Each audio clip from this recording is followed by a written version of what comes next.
So I've been on the quarter note triplet kick lately, if you haven't noticed. In order to incorporate this quarter note triplet feel into my playing, it's always nice to start with something familiar, like triads. So 3 notes, quarter note triplet, it's gonna work out perfectly. In the first example, you're gonna hear me play major triads going up in half steps.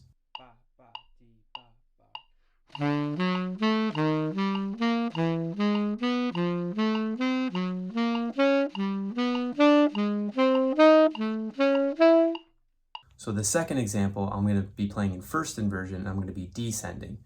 Make sure you learn those inversions.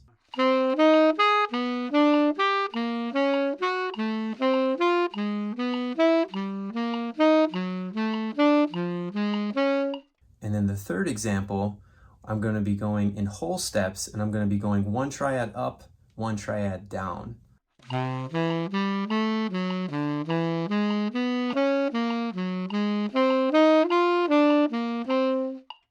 Let me know what you think. If you end up shedding this stuff, please tag me in it. I'd love to hear you play.